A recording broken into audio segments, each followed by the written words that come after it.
Omaha, Alaska, comma, his place of birth. We could make that a colon. Okay. Omaha, Alaska. That doesn't look like a colon, but... Well, did we already say in the story that this was where he was from, where he was born? Well, we said that he wanted to see his family, but we don't know if his family is from Omaha or if they moved there after Dave got his job at the ISP. Right. So I think it's good to establish that this is his hometown. Okay. His hometown. I bet it's cold in Omaha, Alaska. You know, you and me both, Cliff. You think he'd be going, it's spring, you think he'd be going away from. Or maybe it's beautiful. But see, that's the beauty of storytelling. Most people would go there, but in our story, Dave is doing what he wants to do. Thanks, Steve, I gotta run. Thanks, Cliff. Bye. Yeah, Cliff did a great thing in that he threw us a, well, like I said, a curveball where we misdirect. It's like a magician who shows you something and then he misdirects over here, and then where's the marker? It's gone because he misdirected your eye to over here. Meanwhile, marker's here. But so there we go. Now we have this. Why would he go to Omaha, Alaska? It's freezing. It's cold. He's on vacation for the first time. I guess we'll have to find out from our next caller. Hello, caller. Hi. Hi. What's your name? My name's Elizabeth. Hi, Elizabeth. Hi there. Welcome to StoryBoard with Mr. Steve. Well, thank you. I'm glad to be here. Are you going to help us figure out why he'd go all the way to Omaha, Alaska? Well, I actually had a question about Omaha, Alaska. Okay. Is that even a real place? I don't know, but that's the beauty. There's a lot of things that are the beauty of storytelling, and this is one of them. You can make up towns. You can make up. I don't want kids to watch the show and get, bad information and don't think there's a place called Omaha, Alaska. Well, all right, then we'll say this, kids. In case you're watching, we're not sure if Omaha, Alaska is a real place, but in your imagination, it's real. We're going to take a. I don't know what that means. 5. Can I keep? We got 5 minutes. Mr. Steve? Go ahead. Well, we got to hurry up. We got to wrap it up. Okay, which is good because that's my sentence. Oh, great. You're heading us towards a climax and a denouement. So I thought it would kind of be funny, be ironic, like the Alanis Morissette song, if we crashed Dave's plane.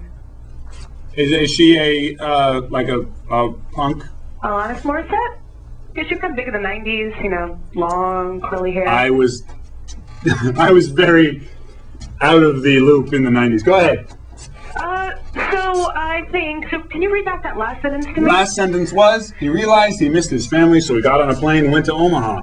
Omaha, Alaska, his hometown. Unfortunately for Dave... Uh-oh. Or I should say unfortunately or ironically. You can help me later. Right, well, we can edit. It's dry erase. That's the beauty of it. The beauty of dry erase, not the writing. Well, no, the writing's beautiful too, Steve. Thank you. Unfortunately for Dave... Unfortunately for Dave, 10 minutes after takeoff, his plane crashed. Oh, boy. I would say that's a climax. Yeah, I think so, too. 10 minutes... After takeoff... After takeoff... His plane crashed. Oh. I mean, should we say, like, fiery crash? I don't know how descriptive... We can What's better, more description here, or...? Well, here's the thing. The same way that Cliff threw us a curveball, you're doing what I like to call the gut punch. Okay, you're the reader's rolling along, everything's fine, then all of a sudden, boom, you sock him in the gut with the fact that our protagonist, Dave, his plane crashed. So I think being more sparse with the description is fine. It's more matter of fact. Okay. So 10 minutes after takeoff, his plane crashed and he died. Crashed. Well, let's leave that up to let's leave that open for now. Okay. Why don't we do that? Because then our final caller will be able to put a button on our story, and he can decide if he does. He lived up. Okay. Well, that's your opinion. Thanks, Mr. Thank Steve. you. Bye. Thank you. All right. We've got our climax, and we're going to wrap up with our denouement and hopefully some sort of closure with our final sentence with our final caller, whose name is. My name is Billy. Hi, Billy. How are you? Good. How are you? All right. Let's our final sentence. I really liked what Cliff did earlier. Yeah, the curveball. Let's do an ellipses instead of a period. After the plane crash? Yep. Wow, okay. Here you go. And are you familiar with the comedy rule of threes? I'm not, but comedy is not my... Forte? strong point. Okay, how about this? ... in Omaha, Tennessee. Dot, what? Crash. No, you don't actually write ... I'm sorry. The ellipses, as we said before. Oh. Okay. That'd be like Morse code.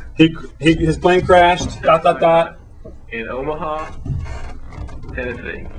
Omaha, Tennessee. Very good. Thank you, caller. Is that good? Is that right? That's great. That's great. And I'm gonna put my little stamp on the end here and say, Bye, Steve. bye. How ironic. Because it is. So, we finished our story and we've got only a few seconds left, so let's read through our story and see what we've got. Here we go. It had been 3 years since Dave had had a vacation. Dave had spent that whole time working as a customer service rep for an ISP. Suddenly, because Dave's company went under, he now has free time on his hands. At 3 o'clock on his last day of work, Dave loosened his paisley tie and headed for his well-worn Volvo. He realized he missed his family, so he got on a plane and went to Omaha. Omaha, Alaska, his hometown. Unfortunately for Dave, 10 minutes after takeoff, his plane crashed. In Omaha, Tennessee. How ironic. And that's how we do Storyboard. I've been Mr. Steve, and I want to thank all of you callers for calling in, all of our viewers for helping us contribute to this wonderful story. If you liked what you saw here, tune in every week. You can give us a call. The number is going to be on the screen at every opportunity. And also, you can email us at storyboard@gmail.com for ideas, for themes for next week's show, things like that. So, without any further ado, I'd like to once again thank our whole production staff, thank the viewer at home, and just remind you to keep writing. Thank you very much. I'm Mr. Steve.